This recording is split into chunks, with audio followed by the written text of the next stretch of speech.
Vous ne trouvez pas ça dingue? L'Europe et les États-Unis injectent soudainement des sommes astronomiques dans un secteur qu'ils ont boudé pendant des années. Regardez un peu ce tableau. Il y a 10 ans, les États-Unis et l'Europe n'y consacraient que des miettes. Mais aujourd'hui, les budgets ont explosé de près de 40 fois pour atteindre 58 milliards en Amérique et 24 en Europe. Comment la voiture électrique a-t-elle pu braquer 28% du marché automobile mondial en une décennie? Et surtout, à qui profite vraiment le crime? Pourquoi notre fleuron de l'industrie automobile occidentale se retrouve-t-il obligé de verser jusqu'à 40% du coût de fabrication d'un véhicule électrique directement dans les poches des firmes asiatiques? Autre mystère, comment la Chine a-t-elle pu, avec un flegme absolu, faire cracher de 80% le prix du lithium, cette même ressource que l'Amérique classe officiellement comme un enjeu de sécurité nationale? La vérité est amère. Pendant que l'Occident s'égosillait sur la transition verte et le sauvetage de la planète, quelqu'un a raflé les clés de cette même transition. Dans l'ombre, avec méthode et une sacrée dose d'agressivité. Aujourd'hui, on va parler de l'or blanc, le lithium. Dans cet épisode, on décortique le plantage stratégique du siècle côté occidental. Prenez un café, installez-vous confortablement, on y va. Regardez ce graphique. Pendant près de 20 ans, encéphalogramme plat. Une ligne droite qui rasait le zéro. Pas un seul gros poisson à New York ou à Londres ne daignait y jeter un œil. Et là, boum! Entre 2020 et 2021, la courbe se brise et décolle à la verticale pour atteindre la stratosphère. Se sont déversés comme une avalanche sur un secteur qui n'existait même pas la veille. Que s'est-il passé? Pourquoi les économistes les plus brillants de la planète, les loups de Wall Street et les chefs d'État des pays les plus riches, ont-ils soudainement agi comme si leur survie dépendait de cette poudre blanche? La réponse fait froid dans le dos par sa simplicité. Ils ont roupillé. Les grandes puissances occidentales ont tout simplement commis la pire erreur stratégique de l'histoire moderne. À l'époque, leur logique tenait sur un post-it. Nous, on s'occupe du soft et du design et on laisse le sale boulot aux autres. Pourquoi se salir les mains? Laissons la Chine construire ses usines toxiques. On achètera leurs batteries low cost, on les planquera dans nos bagnoles de luxe et on encaissera les bénéfices. Un business model parfait. Sauf qu'au final, il a signé leur arrêt de mort. L'illusion a volé en éclats en l'espace de quelques mois début 2020. La pandémie paralyse le globe, les ports verrouillent leurs accès. Bilan, les géants de l'automobile occidentaux voient leurs chaînes d'assemblage s'arrêter les unes après les autres. La cause? La fermeture massive d'usines chimiques en Chine. Des usines dont les conseils d'administration européens et américains ignoraient jusqu'à l'existence. C'est à cet instant précis que la douche froide est tombée. Sans l'irrigation des composants chinois, le tout-puissant secteur automobile de l'Ouest n'était qu'un château de cartes. Washington a lancé un audit d'urgence sur ses supply chains critiques. Résultat, la panique à bord. Les États-Unis se sont rendus compte qu'ils contrôlaient moins de 1% du traitement mondial du lithium. Moins d'un misérable %. Pour les autres composants clés, la dépendance à l'égard de la Chine frôlait les 90%. Comment ont-ils pu tomber dans un tel piège? La réponse se trouve dans les lois physiques de la nouvelle économie. Pendant que l'Occident jouait les visionnaires en injectant des milliers de milliards dans des parcs éoliens ou solaires au design léché, ils ont complètement zappé le problème de base. Comment stocker toute cette énergie? Visiblement, dans les réunions au sommet, on a oublié de préciser aux investisseurs que le soleil ne brille pas 24 heures sur 24 sur commande, et que le vent, par nature, finit toujours par tomber. Pour que le réseau tienne quand la météo fait une pause, il faut des méga batteries industrielles. Et ces monstres reposent entièrement sur le lithium. Sans parler de l'automobile, les ingénieurs allemands ou américains peuvent concevoir la caisse la plus géniale du siècle. S'il n'y a pas de batterie dedans, elle ne roulera nulle part. Ça devient juste un presse-papier de luxe hors de prix. Et à l'époque, plus de 70% de la production mondiale de ces fameuses batteries se trouvait en Chine.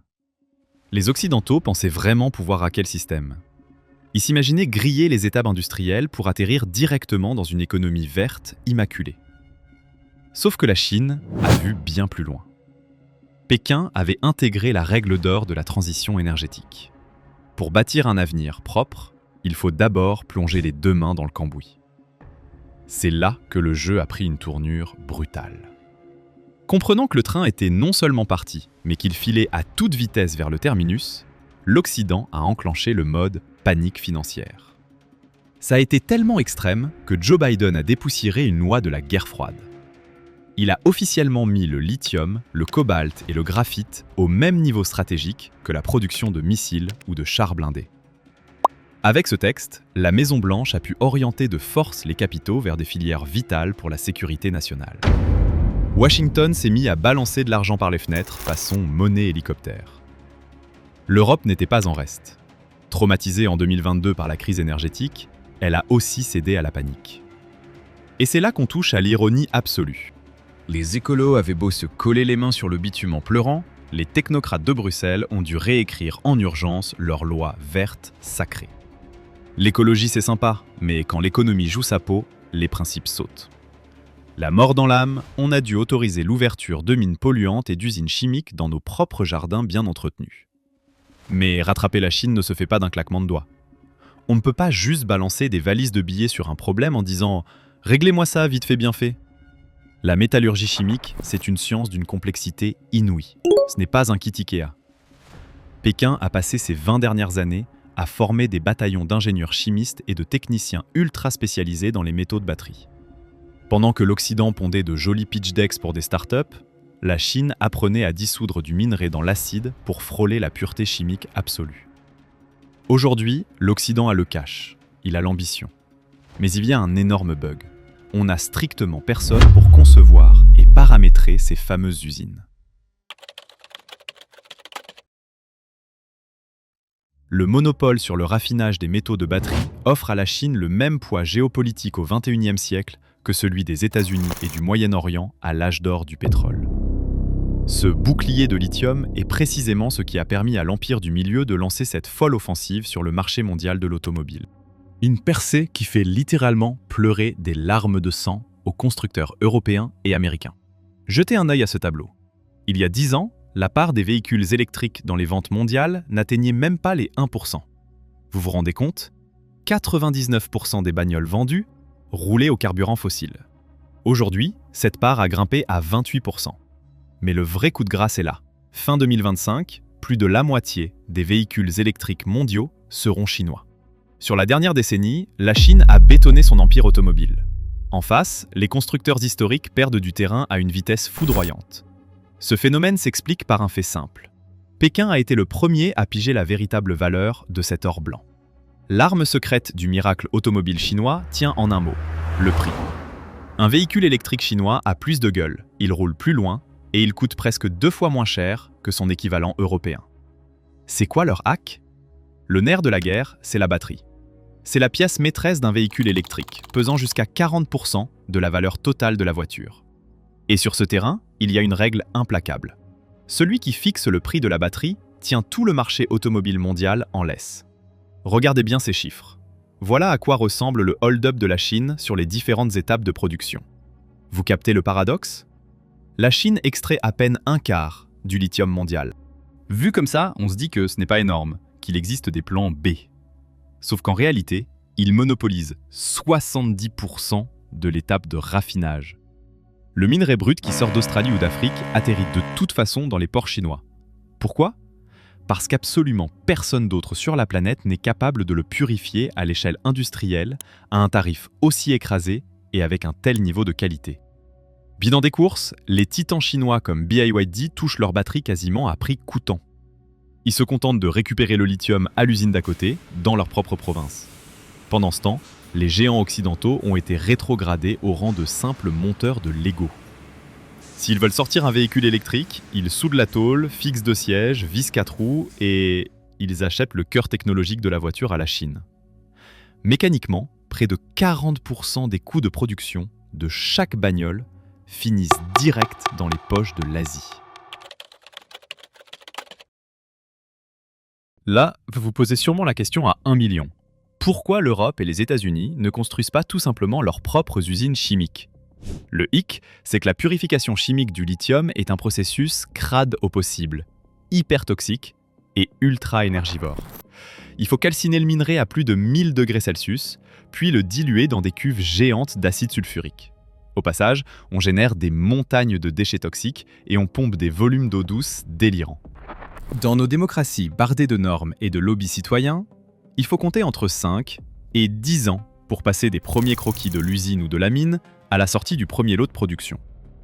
Mais le cauchemar de l'Occident ne s'arrête pas au retard sur le raffinage chimique. Il y a un mur bien plus basique, l'approvisionnement en matières premières.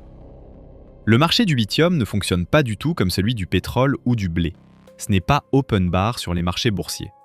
Dans le secteur minier, on fonctionne avec ce qu'on appelle des contrats d'off-take, des accords d'achat sur la production future.